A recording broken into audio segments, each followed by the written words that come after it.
Here are the top stories for April 1st.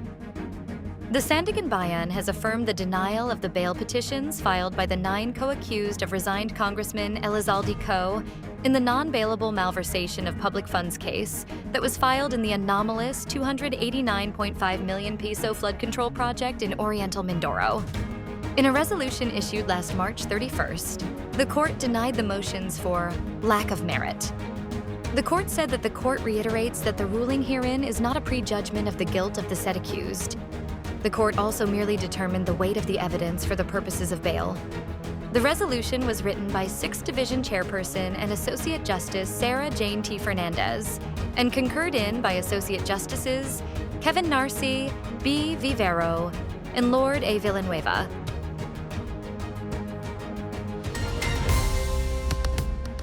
Malacanang rejected claims that the investigation into the multi-billion peso flood control scandal was underwhelming, stressing that the Ombudsman and the Department of Justice are actually overwhelmed by the cases recommended for filing. Palace Press Officer and Communications Undersecretary Claire Castro said, while the Independent Commission on Infrastructure concluded its work, the government's investigations into the flood control anomalies continue. The palace official reiterated that the ICI functioned as a fact-finding committee, and they have already submitted many cases to the DOJ and the Ombudsman. The palace mouthpiece also called on those claiming that the investigation over the flood control anomalies have died down, telling them to wake up.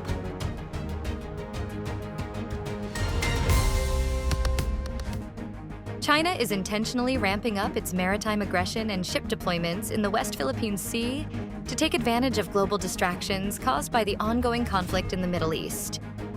Rear Admiral Roy Vincent Trinidad, Armed Forces of the Philippines spokesperson for the West Philippine Sea, revealed this on Tuesday, March 31st, as the military documented 90 Chinese vessels swarming key features in March, marking an increase from 62 vessels in February.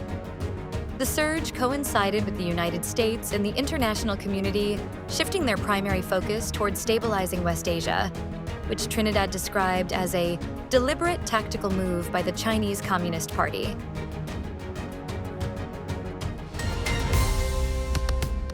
The Philippines may experience below normal rainfall over most areas this April, while there is a lesser chance of tropical cyclone formation during the month.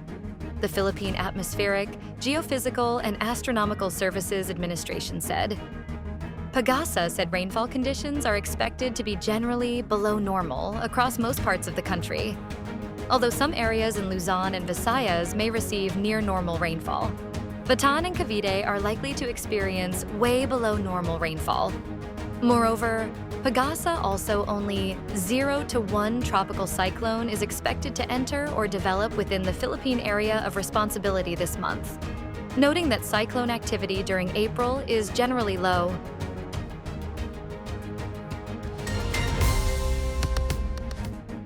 Pope Leo XIV expressed hope that the U.S.-Israel war on Iran could be finished before Easter, in remarks to reporters as he left the papal retreat at Castel Gandolfo, outside of Rome on Tuesday. Leo called on all world leaders to return to dialogue and look for ways to reduce the amount of violence, so that peace, especially at Easter, might reign in our hearts. Leo's remarks came during Holy Week, the most sacred period of the year for Christians. On Palm Sunday, the pontiff said God doesn't listen to the prayers of those who make war or cite God to justify their violence, as he prayed especially for Christians in the Middle East during Mass in St. Peter's Square.